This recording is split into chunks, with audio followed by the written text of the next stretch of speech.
Okay, jabron-faced jabrons. This is gonna be a mean video. Aggressive. No one ever said I was chill. It's gonna be very aggressive. So, the war against salesmen rages on. Jared Williams has declined my showdown call out.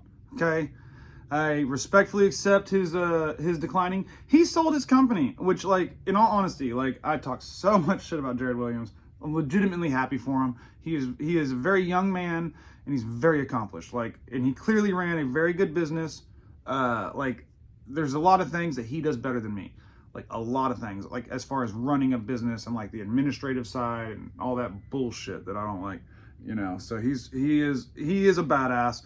But I think his method's bullshit, and I do think it's kind of predatory. And, you know, obviously he sold it and made money, and it works, right? But there's a lot of shit that works, you know what I mean? Like you know, car salesmen selling new cars. There's fucking suckers buying that shit too. I think that's predatory. So, now why do I have such an issue with the salesman? Well, because I'm only a year in, and I'm getting close to, like, we're probably gonna hit like 4 million this year, you know. That's where we're at. We're a year in. Jared Williams was further in. He's going to hit like maybe 6 million this year, but definitely over 5, and already sold it. And again, legitimate congratulations. But I think that there's a big difference between the way he wants to do it and I want to do it. He preached cash flow. I remember, like, early on, he's like, just get a credit card, go put $1,000 down on a van, get a credit card, finance everything you need, and just cash flow it. You'll make the money. You can just pay the bills. Just cash flow it. And I don't agree with that method. I agree with, you know, organically paying shit off, keeping low overhead, staying lean and mean.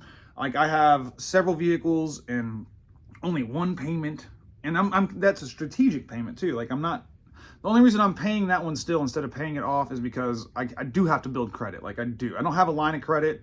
I don't even have a credit card, guys. I just have like a shitload of money, and that's how I operate. And some people think that's crazy. To me, it's awesome, because if I don't have any work for 2 months, I'm fine, right? Like, I could keep all my staff, pay everybody for 2 months without missing fucking beat. We'd just be partying at the shop, painting floors or something.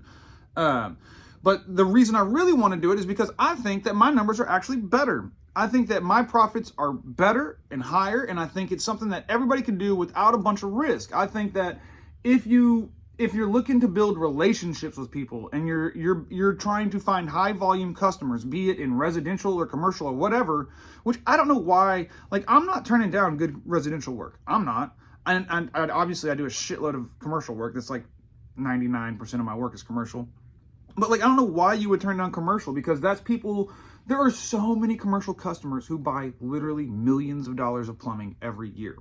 And so one of the things that, like, turned me off of Jared Williams early on, when I was still working at my last company before I had my master license, that, like, kind of like made me question a little bit, is the way he talked about commercial. He said, like, well, commercial and construction, it's political. You got to make the deal. You got to know the guy and this, and he, like, acted like that was like a restricting thing, like an which, I don't know if y'all know me, I'm the least social motherfucker there is. Like, it is so hard to get me to go places. I don't really like hanging out with people. I don't let people in my circle, because I'm the type of guy, like, if you're in, you're in. I'll fucking bleed for you. I'll give you everything I got, you know. So I don't really let a lot of people in my circle, and I'm not a social guy. I like to be alone a lot. And so I'm not some big networking schmoozing guy, right? But, like, I do my networking on the job. I do my, like, relationship building with my work. I let my resume speak for itself, right? So if you can back it up, if you can talk the talk and walk the walk, why would you not want to build relationships with people who buy millions of dollars in plumbing in a year? You know what I mean? My biggest customer, who's about like 25% or less of my business, I do over $1 million a year with them. We're doing $1 million on a 38% fucking gross. You know what I mean? With that one customer. So why the fuck wouldn't you want that? Like, I've spent $0 in marketing. Well, I lie. I say I spent $400. I spent $500, $100 for the first month of my business on Yelp, and then $400 for the second month of my business on Yelp. So in August, August of 2023, I spent 100. In August of 2024, or September 2023, I spent 300 or 400. And that's how I got, like, all my first, like, the Indian people that got me going, dude. The Indian people up, like, North Dallas, Capel, and Collin County, like set my business up. I'm not gonna talk about that again. Someone hated on me for having love for my Indian boys. They hooked me up. They got my business going. And but other than that, $500 in advertising, zero advertising. And I just bought everything cash, and I'm going to be bringing in a partner soon for the HVAC side. I don't want to talk about it too much because I'm not going to say this guy's name because he's currently the operations manager for a company that is doing over 60 million. Like they're potentially going to hit 70 million this year to even more. He's got 90 employees underneath of him right now. He is the biggest, baddest motherfucker in the mechanical game. No question. Like he is, of everybody I've ever worked with, I've never been more impressed with somebody ever. He was my old boss many moons ago. And he is like the most talented guy I've ever worked with. And like I said, he's big boy, big dog. And I'm going to make about a $250,000 investment in starting up the HVAC department. And we're going to go with HVAC service and construction. So I'm going to have to get some sheet metal hands. I'm going to have to get some journeyman fucking service techs for HVAC. And this is all going to go down in Q2 of 2025. But 2026, we think we can hit 10 mil in gross revenue. So that would be like my third full year, you know. And now this is projections and me talking shit. But this is why the showdown must go down. Because I think that a guy like me, because my mom was a stripper. Like, my whole family has passed away. Like the story of me is actually pretty fucking tragic. Like, I don't know if y'all know this, but I've lost everybody, man. Like, all my family died. Like everybody passed. And, they're like, the people that share my blood are few. And, very tragic stories. And, so there was no one to help me. You know what I mean? And, like, I was alone with a wife and kid, and it's like, when I was younger, like with a wife, and like it's like, I don't know if y'all have ever been there where it's like there's no one to support you. There's no safety net. Like if I fuck up, we're fucked. There's no one to come and help, you know. And I was you know, when I was 22, dude, I had fucking $20,000 in warrants. Like I had to pay 20 grand to the state in surcharge, or well, it was 11,000. I got cut in half. $11,000 in surcharges just to get my driver's license back, and I was homeless at 19. I went through all types of shit, man. All types of shit. So I'm not like the fucking, you know, like the guy that's supposed to make it. You know what I mean? Like if y'all had met me at 22, I swear to God, you'd have been like, he's a fucking loser. He's a fucking loser. You know what I mean? Like there ain't no fucking hope for this dude. Like I came from the Trap House Boys. Like I saw shit. I remember fucking third grade putting on my rollerblades and fucking, there was a goddamn heroin needle, or a meth needle, a speed needle. There it was, whatever. And then in the 90s they called it speed. It was before like crystal meth. But it was in my fucking in my fucking rollerblades. I lived in a fucking trap house. So like, motherfuckers like me aren't supposed to be where I'm at now. Aren't supposed to be closing deals, having big boardroom meetings in fucking downtown about hospitals, talking about getting. There's a potential for me to be getting a lot of big new construction work, like $1 million projects. And I'm not supposed to be there, okay? And well, it turns out I am supposed to be there. Fucking turns out I am supposed to be there. And I think that my method is a way that someone like me, who don't have anything to build off of, right? The only thing you got is a fucking strong back and a will to do it, right?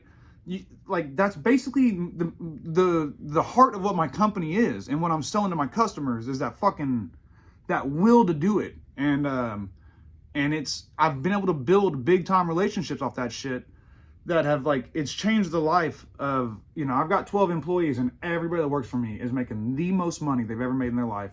They're all getting constant raises. We are all going up, dude. Every fucking one of us, you know. And like everybody that comes on, like I interviewed a guy on Friday, and like if he comes on, like I offered him the job, and you know, I think it's a lot of money. I'm not gonna go over it because if I do hire him, I don't want to go over his pay. You know, especially if he works like, you know, he was like, what about overtime? I'm like, shit, overtime ain't a word here. You can get as much as you want, unlimited. You know, if you want 20 hours a week, go for it, daddy. And, you know, he could potentially make 200K if he did that shit. But, you know, even that guy, like, you know, if he comes on and he comes under this company, like I'm going to be trying to fucking get him. I want him to have a goddamn lake house. You know what I mean? And I think my method does that. It shares the wealth. It brings everybody there. It's sustainable. You know, we're having high gross, but my customers feel like it's a win-win relationship. And so I really do feel like, and my numbers will back it up. Like the spreadsheets will back it up. Like, you know, like it speaks for itself. Because at this point, I'm playing with fucking Lego money, boys. It's fucking a video game to me. I'm just fucking adding money's nothing. It's fake to me now. Like, for real. Like, it's like, okay, buy a new truck, fucking 15 grand, bam, gone. It doesn't make a fuck. Buy a new sewer camera, 10 grand, done. It makes nothing, it's fucking fake. And so at this point, it's just like every month, it's like I just had a big boss battle and got a shitload of XP points, and I can just put it wherever the fuck I want into my stats and keep getting better and better and better. And I'm always focused on providing that value to my customers and being in these win-win situations, and I'm getting faster.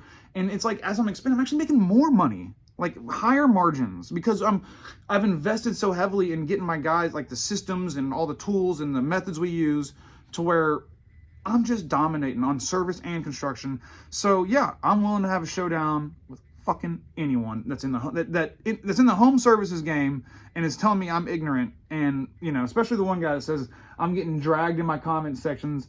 He's like, the only people that like me are employees and customers. And I'm like, what? Like, I was like, so you're saying the only people that are dragging me are other business owners who got sour grapes, dude? Like, what the fuck? Like, that don't even make, that wasn't, he did call me crack house. That's a sick burn. I mean, honestly, crack house was a sick burn. I mean, I showed my wife that one, and she was like, he loved that. And I was like, you fucking know I love that. That was really good. 11 minutes. But that's long video. That's why I want to call you guys out. So if you're a home services guy and you think I'm full of shit, please take the challenge. Jared Williams politely declined the showdown. He finally responded, and he said he's not a showdown kind of guy. Fair enough. Fair enough. I obviously am a showdown kind of guy. I'm not very chill. Bye.